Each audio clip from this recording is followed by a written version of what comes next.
Hello everybody, today I want to tell you that LFOtool is your friend in the mixing stage. Because when it comes to mixing, yes, you're balancing different elements and you're EQing different elements and you're applying effects like compression and saturation and all of that kind of good stuff. But probably one of the things that you're very often going to do is fixing things and fixing small mistakes. So what I mean by that is, say that you, for example, have this kick drum.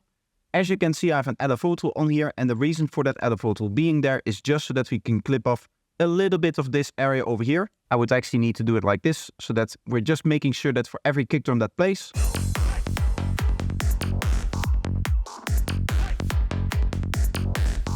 it is just staying active in this first part over here. I'm kind of doing the same thing with the bassline. If we go to the bassline, you can again see an LFOtool. And as you can see, I'm taking the bassline and making sure that the very first part of it, where the kick is playing,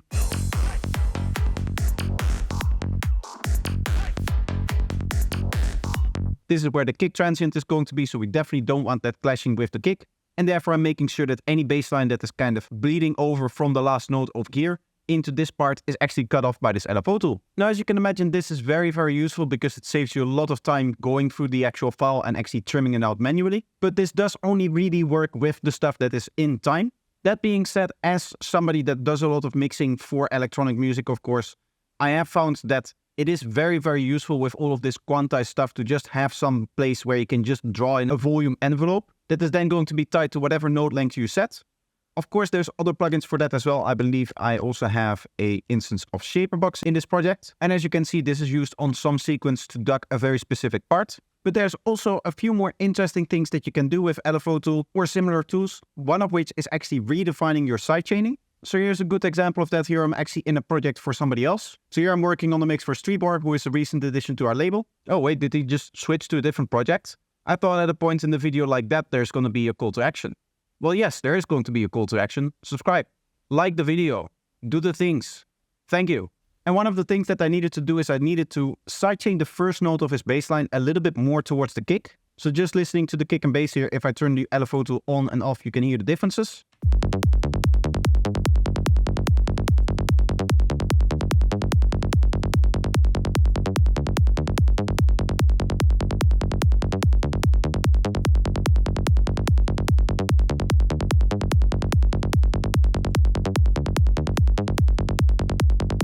You can hear that with the LFOtool turned on, it adds much more of a bouncy groove. And that is really where he was going for with this track. So implementing a little bit more sidechain seemed like the right move here. Now, I also want to talk about using it a little bit more creatively. Unfortunately, I don't really have any great examples of this right now because for the album, I'm still in the drafting mix phase of the project. And there's a lot more details that I have to do, and usually in those details, sometimes something comes up. But when I'm just generally adding stuff to the mix, I don't worry about this kind of stuff yet. And that really is what the draft mix is all about, just getting your basic mixdown down so that you can then work on the details. But usually what I find myself doing is maybe I have to change the dynamics of the plug a little bit, and the compressor is just not doing it for me. I can set up a timing that is equal to the plug that is playing, and then maybe just draw in the exact gain reduction that I want. It is also really handy when you're mixing your top drums because you can again just write in the volume ducking that you want.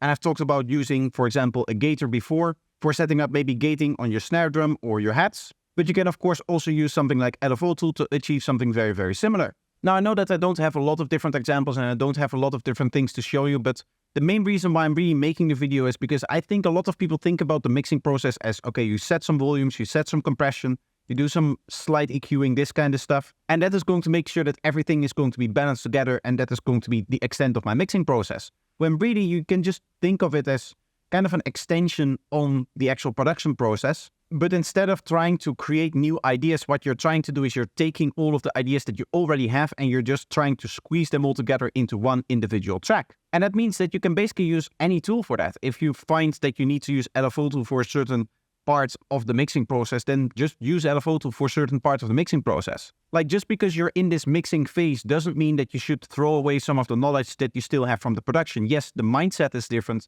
but maybe not the tools that you're using are different. And really something like this, something like an LFOtool, which is just timed volume control or timed filter or even timed panning if you want to, all of that is very, very handy in the production process, yes, of course, but also in the mixing process. So mainly, I hope that this video inspires you a little bit to think a little bit differently about the tools that you're using when you're mixing, in that it can really just be any tool as long as you use them for a mixing purpose. So that's everything that I want to talk about in today's video. I hope that you enjoy it, and I hope that you enjoyed the series so far. Let me know if you do by leaving a like, and make sure that you're subscribed. Another way to support the channel is to do so financially, which you can do in several ways. One, I have products that I sell, which you can find linked in the description. You can also become a YouTube member or a Patreon supporter to get some extra benefits for the channel. So thank you if you do that. I hope to see you in the next one. Bye bye.